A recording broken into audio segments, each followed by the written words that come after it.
приятели на футбола, добре дошли в нашия канал Време за футбол. Аз съм Дидо. Аз съм Доди. Здравей, Доди, радвам се да те видя. Скъпи приятели, не забравяйте да се абонирате за нашия канал, да харесате клипчето, напишете коментар, че да ни последвате в социалните мрежи, които са долу в описанието. Точно така, скъпи приятели, днес нашите прогнози за УЕФА Шампионска лига от втория кръг от УЕФА Шампионска лига ще бъдат малко по-различни, защото днес с нас е един човек, който никога не е заставал пред камерата, защото винаги стои зад камерата. Това е нашият оператор и монтажист Вили Тодорова. Добре дошла при нас.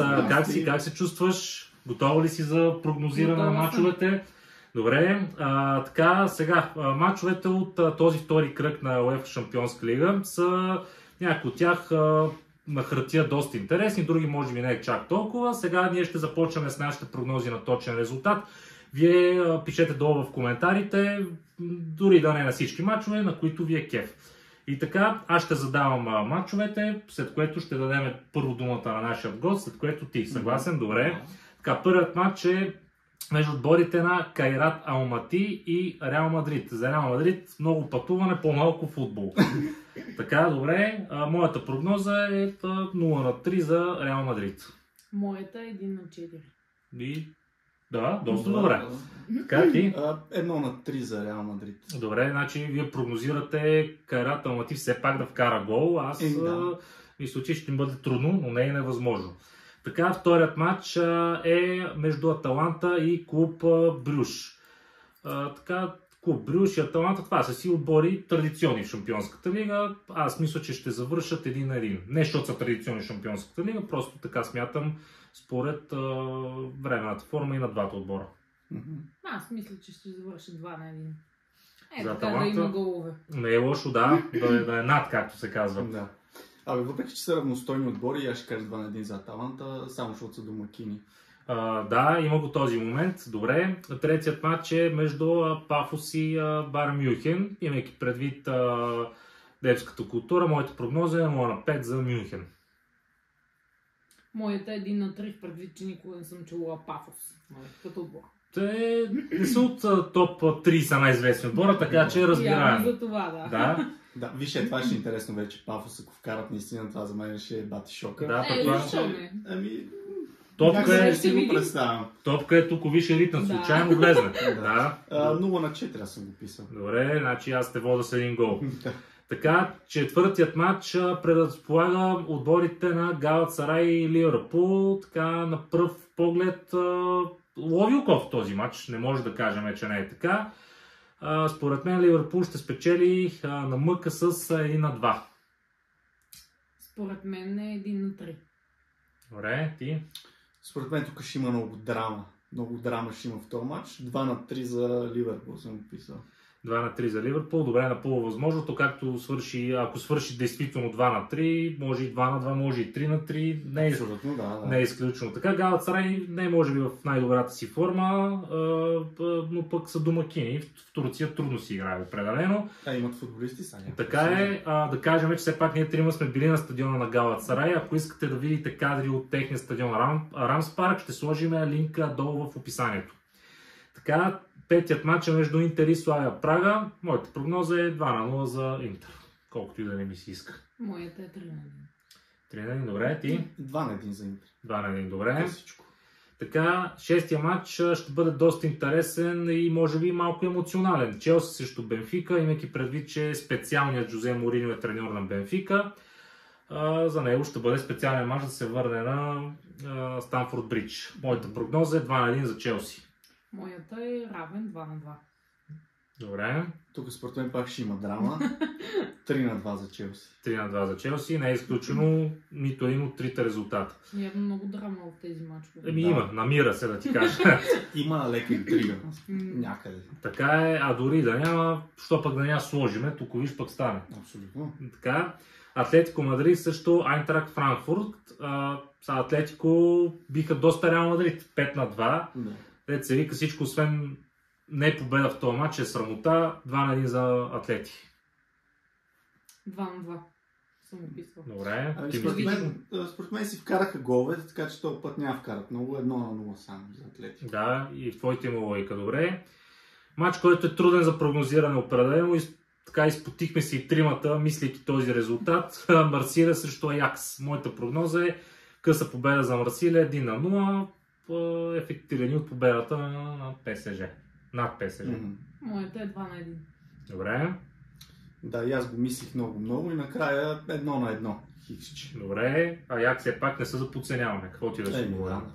Матч, който гледахме, следващият матч, който гледахме, той буквално беше през месец, мисля, че месец май, между Боди Глимп и Тотнъм, тогава на полуфинал в УЕФА Лига Европа, сега матч в Шампионската лига. Според мен Тотнъм, имайки преди добрата си форма и това, че свикна да играе на този терен, те играха няколко пъти, ще победи с 1-3. Аз съм го писал 1 на 2. Добре, не е изключено. Аз 1-0 само за Тотнъм. Да, 0-1 значи. Добре. Така, матч, който така също доста ни затрудни. Карабах срещу Копенхаген. Моята прогноза е 1-1. Моята е 0 на 0. Това е най-логично според мен. Да. Моята е 2-2. 2-2. Добре, така, тук на 11-тият матч, който следва е между отбора с доста добра форма. Първия в белгийското класиране. Роял Унион срещу Нюкасъл, който пък може би хич не е в добра форма за към момента. Да. И аз за това смятам, че Нюкасъл няма да спечели и този матч и ще загуби от Роял Унион с 2-1. 1 на 2. За Нюкасъл, да. И аз съм го писал 1-2 за Нюкасъл, да, защото според мен е време да бият. Те са си фаворит на хартия, но пък аз смятам, че Роял може да ги изненада. Що пък не? Естествено, да. Гвоздеят на този втори кръг е между Барселона и ПСЖ. Два много силни отбори. ПСЖ в тръгване на защита на трофея. Те спечелиха и в първия кръг, така че според мен ще спечелят и във втория. 2-3 за ПСЖ. 3 на 2. Добре, за Барселона. Обратното, да. И аз съм писал за ПСЖ 1 на 2. Добре. Ти много малко. Скромничко. Те ще се пазят. Да, едва ли се фърят втори матч. Така, да ти кажа, не е сигурно. Зависи как тръгне. Пък както видяхме, 15 да свършиш, пак може да спечелиш, така че... Да, и ти си прав. Добре, Монако срещу Манчестър Сити. Манчестър Сити заверя, преби Бърнли с 5 на 1, така че според мен ще си довърши тази серия 1 на 3. И аз съм описал 1 на 3. И аз 1 на 3. Така, тук това е момента да кажем, между другото да кажем, честен кръст, не сме се наговаряли. Всеки си писа прогнозите отделно, но явно това е логичният резултат. И сега няма да свършиш така сигурно. Ще 3 за Монако. Да, добре. Чакай толкова. Борусия Дортмунд срещу Атлетико Билбао. 2 на 2. 1 на 2 на 2. 2 на 2. Добре. Вие сте се наговорили. Така. Не. Вилерал срещу Ювентус. 1 на 1. Да. Нищо. Да, ти колко? 1 на 2 каза тя. Аз съм 1 на 1. И аз съм 1 на 1. И ти си 1 на 1. Добре. Не сме се наговаряли. Не сме наистина. Просто да. Малко логика и понеже с него сме 1 на 1, Вили ще познае. Това е тотално ясно. Така, добре. Арсенал срещу Олимпиакос. 3 на 0 за Арсенал. Мисля, че те така си тръгнаха и така ще си продължат. Поне също така доста по-слаби съперници от тях, поне на хартия. 3 на 1. Нека да има. Да. Едно голче. Гол. 2 на 0. Добре. Байер Леверкузен срещу ПСВ. Аз прогнозирам победа за Леверкузен на мък. 2 на 1. Аз съм го писала равен 1 на 1.